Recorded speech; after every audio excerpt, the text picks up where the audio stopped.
大家平時見慣咗熒幕上面光鮮亮麗、經歷過無數大風大浪嘅張柏芝，你又有冇諗過，有一日佢會喺法庭上面，當住法官、律師同埋咁多傳媒面前，喊到崩潰，甚至喊到要法庭休庭呢？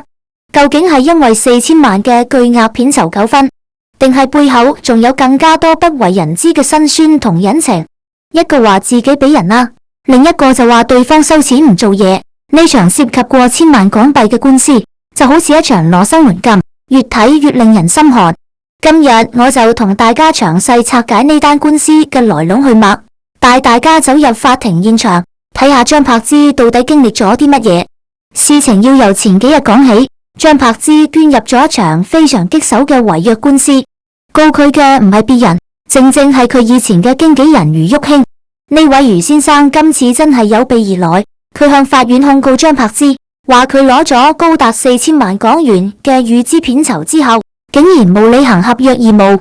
大家聽清楚，係4000萬啊，唔係4000蚊。根據余旭興嘅講法，原本合約講好咗張柏芝要拍6部電影，仲要嚴格遵守同佢簽訂嘅全球獨家經理人合約。但係結果呢，張柏芝被指控完全冇做到，於是余旭興就獅子開大口。今次索償金額高達1276萬港元。除咗要錢，佢仲有一招更絕嘅，就係要求張柏芝公開相關嘅收入賬目，方便佢可以依照合約去抽返佢應得嘅佣金。這一招可以話係直插心臟，因為對於藝人來講，收入明細通常都係極度私隱嘅嘢。雙方依家可以話係反面無情，各執一詞，互不相讓。火藥味濃到隔住個法庭門口都聞得到。案件喺12月頭正式開審，兩位當事人都親自出庭。去到12月8號早上8點幾，張柏芝第2次現身法庭。如果有喺現場嘅朋友見到佢，可能都會嚇一跳，因為呢一日嘅張柏芝同佢第一次出庭嗰陣相比，狀態簡直係天淵之別，甚至可以用慘不忍睹嚟形容。當原告律師開始對佢進行盤問嘅時候，張柏芝嘅情緒就好似決堤嘅洪水咁，慢慢失控。一開始，大家見到佢眼眶泛紅，啲眼淚喺眼眶入面不停咁打轉，佢死忍難忍，但係最後都係忍唔住，當庭痛哭出嚟。佢一邊喊，一邊情緒激動咁大聲呼冤，話這一切都係假嘅。嗰把聲充滿咗委屈、憤怒。就好似要將積壓喺心入面咁多年嘅苦水，一次過全部倒出嚟俾大家睇。佢喊住同法庭解釋，話自己已經連續2日冇瞓過覺，成個人已經疲憊不堪，精神處於崩潰邊緣。大家試諗下，一個女明星面對住天文數字嘅索償，本身壓力已經大到不得了，加上現場嚟咗大批傳媒，嗰啲閃光燈咔嚓咔嚓咁閃，快門聲此起彼落。對於當時已經係驚弓之鳥嘅張柏芝來講，簡直係一種精神折磨。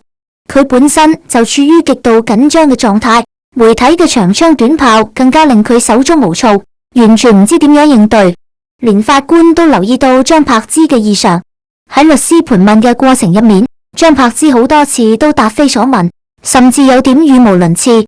法官見到咁嘅情況，都忍唔住皺眉頭，好嚴肅咁提醒佢。希望佢可以俾多啲耐性，冷靜啲，認真聽清楚律師嘅問題先好答。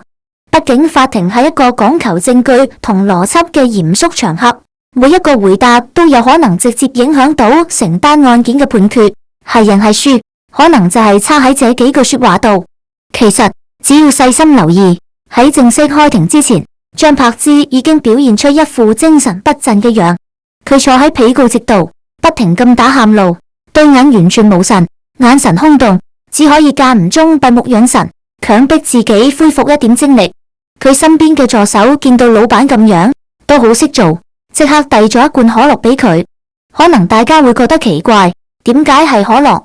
其實助手係希望透過糖分同咖啡因令佢保持清醒，因為接下來佢要面對嘅係對方律師狂風暴雨式嘅激烈盤問。原告律師顯然係有備而來。佢取咗一種心理戰術，就係反覆提及細節。律師一個問題接住一個問題，步步進逼，不斷咁深入挖掘當年簽約嘅細節，試圖喺張柏芝嘅回答入面揾到破綻，或者係前後矛盾嘅地方。這種提問方式對於精神狀態極差嘅張柏芝來講，無疑係雪上加霜。隨住律師嘅問題越來越尖銳，張柏芝嘅情緒亦都越來越激動，佢嘅語氣開始變得強硬。對於一啲關鍵嘅細節問題，佢只有一招，就係反覆咁講唔記得，似乎想用這種方式去築起一道圍牆，逃避律師嘅追問。喺法庭上面，張柏芝仲爆出咗一個令好多人驚訝嘅內幕。佢唔止一次提到自己係幾咁信任佢嘅助手周正怡，也就是大家熟悉嘅 Emily。佢話自己屋企所有大大小小嘅事，全部都係交俾對方處理，大到家庭財務嘅安排、投資，小到日常生活嘅瑣碎事，周正怡都係一手包辦。最誇張嘅係，連銀行戶口密碼這啲咁重要嘅身家性命財產資料，張柏芝都毫無保留咁話俾對方知。喺張柏芝嘅眼中，周正怡唔單止係助手，簡直就係佢嘅左膀右臂，係佢生活中不可或缺嘅依靠。講到簽合約這啲咁嚴肅嘅法律問題，張柏芝嘅態度更加係令在場人士咋舌。佢好坦白咁承認自己平時係唔會細睇合約入面嘅具體內容。喺佢眼中，嗰啲密密麻麻嘅法律條文就好似天書一樣，睇見都頭痛。只要 Emily 睇過份合約，覺得冇問題，張柏芝就會毫不猶豫咁簽個名落去。佢好似從來都冇諗過，這種搏一搏嘅心態，分分鐘會俾自己帶嚟滅頂之災。同時，張柏芝仲承認咗一樣嘢，就係佢有好多種唔同嘅簽名方式。有時心情好或者正式場合，就會工工整整咁寫；有時趕時間或者隨意啲，就會龍飛鳳舞咁草簽。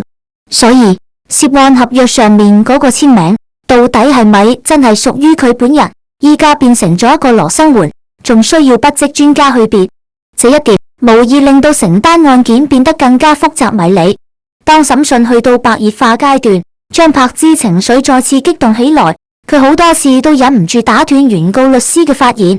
佢雙手抱住個頭，身體微微發抖，聲音帶住哭腔咁同律師講，要求暫停發問，俾佢有3秒鐘嘅冷靜時間。這3秒鐘對於佢來講，可能係唯一可以唞氣嘅空間。佢同法官求情，話自己一見到媒體喺現場，就會覺得好緊張，心跳加速。這種緊張情緒嚴重影響到佢嘅判斷力同回答問題嘅能力，令佢個腦一片空白，完全無法集中精神思考。原來自從第一次出庭之後，香港嘅媒體就好似聞到血腥味嘅鯊魚一樣，對張柏芝展開咗全方位嘅追蹤報道。大家知道啦，港媒嘅筆鋒一向都係好銳利，佢哋將張柏芝喺法庭上講嘅每一句說話都攞放大鏡去睇，甚至係過度解讀，添油加醋。例如有媒體就報道話佢有數字恐懼症等等。這啲鋪天蓋地嘅報道令張柏芝陷入咗輿論嘅漩渦入面。過去幾日佢根本就瞓唔住，每一個晚上佢都係眼光光望住天花板，腦海入面不斷浮現出媒體報道嘅畫面，同埋網上嗰啲刺耳嘅評論，令佢心煩意亂，焦慮到極點。張柏芝甚至向法官提出，如果律師再咁樣重複盤問，令佢精神崩潰，佢可能會要求休息一陣。佢話自己實在承受唔到這種巨大嘅壓力，感覺自己就好似一根已經拉到最緊嘅弦，隨時都有可能啪一聲斷裂。法官見到張柏芝搞成咁，雖然要維持法庭莊嚴，但都有啲於心不忍。法官安撫張柏芝，表示理解佢嘅身體同精神狀況，如果真係頂唔順，法庭會允許佢休息。但同時，法官亦都好公道咁提醒佢，希望佢可以保持冷靜同克制，唔好隨意打斷律師嘅提問，這是法庭嘅規矩，要等原告律師問完再答。法官甚至好明確咁教佢點樣應對，話如果律師問你係咪同意某個觀點，你只需要簡潔咁回答同意或者唔同意就得，唔需要做太多額外嘅解釋同糾纏。對此，張柏芝就好有禮貌咁回答話明白，但係佢眼神入面嗰種不安同焦慮依然係揮之不去。其實回顧返張柏芝入行咁多年，大家覺唔覺得佢今次喺法庭上嘅表現，同佢以前每次遭遇人生波折時嘅反應，簡直係一模一樣。每當遇到困難、挫折或者係感情受創，佢就會變得情緒化，講嘢語無倫次，完全無邏輯可言。佢嘅思維好似陷入咗一團亂麻，越想解開就越死結，而且佢嘅精神狀態往往會變得恍恍惚惚，成個人好似冇咗個靈魂咁。喺這種無助嘅情況下，佢唯一識做嘅就係流眼淚，用痛哭來宣內心嘅痛苦同委屈。這可能係佢嘅性格使然，亦都係佢咁多年來面對壓力嘅一種慣性反應。另外，不得不提嘅係張柏芝對香港媒體嘅恐懼，其實已經形成咗一種長期嘅心理陰影。有唔少網友同身邊嘅工作人員都透露過，私底下嘅張柏芝其實好友善，對待粉絲熱情真誠，總係笑面迎人，令人覺得如沐春風，完全冇架子。但係只要一見到媒體鏡頭，佢就會即刻變臉，笑容瞬間消失，變得極度緊張同防備。佢嘅身體會不由自主咁緊繃，眼神充滿警惕，因為佢實在太驚啦，驚媒體嘅無端猜測，驚惡意報道，驚自己同家人嘅生活被過度曝光、被扭曲。這種長期壓抑令佢嘅心理承受能力變得好脆弱，亦都直接導致咗佢今次喺法庭上嘅失常表現。講返案情本身，對於余玉卿嘅指控，張柏芝一方當然唔會坐以待斃，佢哋強烈質疑那份所謂合約嘅真確性。辯方指出，涉案嘅那份全球獨家經理人合約根本係偽造文件，佢哋話合約上面張柏芝個簽名係假嘅，而且最關鍵嘅係上面連張柏芝嘅手指模都冇。如果這一點能夠被證實，咁對於余玉卿嘅指控來講，絕對係致命嘅打擊，成線官司隨時會反轉。不過張柏芝都冇完全否認所有嘢，佢承認多年前的確係同余玉卿嘅公司亞洲娛樂簽過經紀人合約，當時甲方係亞洲娛樂，合約要求佢拍4部電影，後來雙方又簽咗補充合約，約定多拍2部，加埋一共係6部。然而事實係喺合約期間，張柏芝並無完成這6部電影嘅拍攝。對於這點，張柏芝嘅律師就解釋話，責任唔喺張柏芝度，佢哋指控係余玉卿經常玩失蹤，無主動揾張柏芝參與拍攝，係經紀人失職在先。余玉卿作為經紀人，收咗錢又唔安排工作，這才是導致合約無法履行嘅主要原因。簡單來講，即係話這件事完全係因為余玉卿操作不當搞出來嘅蘇州屎。而且仲有一個重點，就係這間亞洲娛樂組喺2013年就已經倒閉清盤，這無疑俾這場官司增添咗好多變數。既然公司都執咗笠，被資不全，無賬應付，張柏芝方面表示，佢已經喺2014年發律師信俾余玉卿，表示終止合作。佢認為，既然公司都冇咗，雙方嘅合作關係自然就係畫上句號。